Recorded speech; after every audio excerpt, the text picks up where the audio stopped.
Ang layo pa ng playoffs pero parang kinakapos na agad yung bandera ni Donovan Mitchell. Halos same lineup ang Cavaliers since last season pero sa last 10 games 3-7 record ang Cleveland. Tinalo pa sila ng isang struggling team, ang Bulls.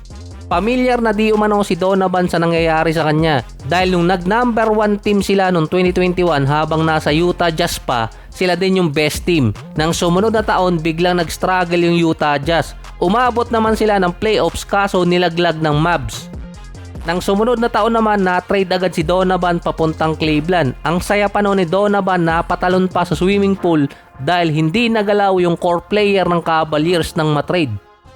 Last season, sila ang number 1 team sa East, number 2 naman sa buong NBA. Pero kinapos pa rin ang bandera ni Donovan katulad lang din nung nangyari noong 2021. Kaso umabot naman sila na mas malalim nun sa playoffs kahit papano.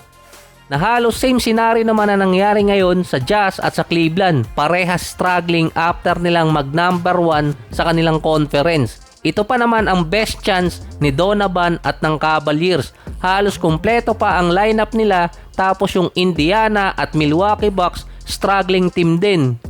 Sa team na merong star player na na-injured, yung Boston nga lang yung pumapalag pa talaga eh. Career season pa kay Donovan, 30 points, 4 rebounds, 5 assists, 49 and 38%. Siya pa ang consider na leader pagdating sa 3-point shot.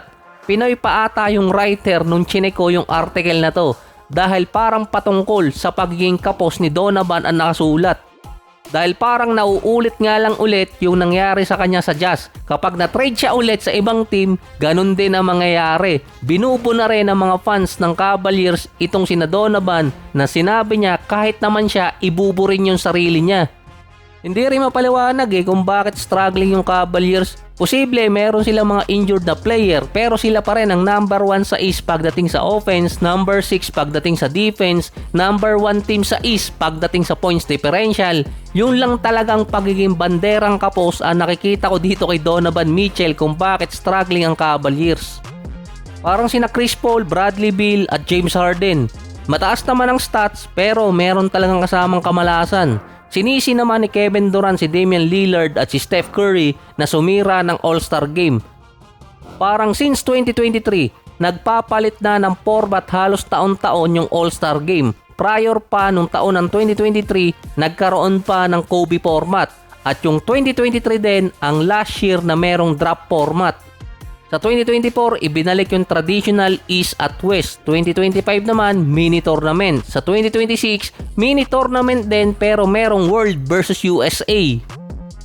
Ang statement pa ni Kevin Durant, nasira yung All-Star Game dahil di umano sina Steph at Damian Lillard tira ng tira sa half court. Pumapasok pa yung mga tira nila. Sabi nga ni Edward, hindi galing downtown yung mga tira ni na Steph at Damian Lillard. Galing na ng Yucatan. Hindi naman kasi problema yung tira ni na Steph at Damian Lillard sa may half court, kundi yung competitiveness. Naghahanap din yung ibang mga fans dahil wala namang defense kapag All-Star Game. Ang sinisi naman ng ibang mga commentator at analyst si Commissioner dahil masyado niya nagugustuhan yung mga tournament na nilalagay niya sa season. Katulad na lang din ng play-ins, napunta ng All-Star tapos napunta ng in-season. Meron pa ang gustong idagdag dati pa. Yung ibang player naman parang natatakot na maglaro kapag All-Star Weekend dahil baka magkaroon ng injuries.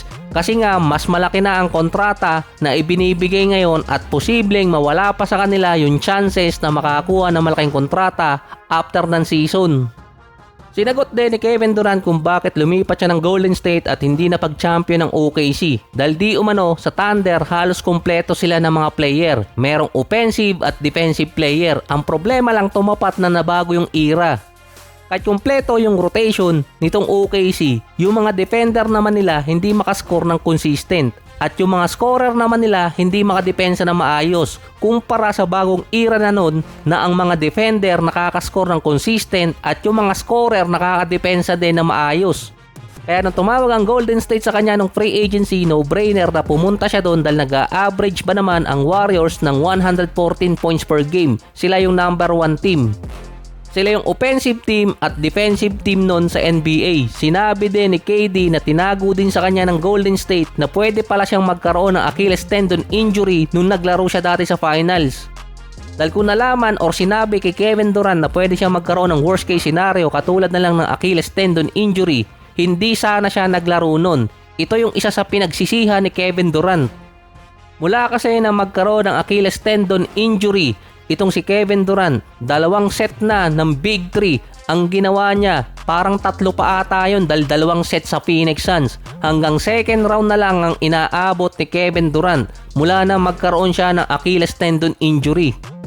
Kaya pala parang ayaw pumunta nitong si Kevin Durant sa Golden State kahit pa ini-inquire na siyang bumalik dahil mukhang merong Kaya pala itong si Kevin Durant parang ayaw talagang bumalik sa Golden State. Yun pala merong sama ng loob dahil sa nangyari sa kanya na magkaroon ng Achilles tendon injury, itinago sa kanya. Mula din nang ma-injured si Kevin Durant, 3 team na rin na napuntahan niya at possible huling team na yung Houston Rockets dahil pumirma na rin siya ng contract extension sa kanila.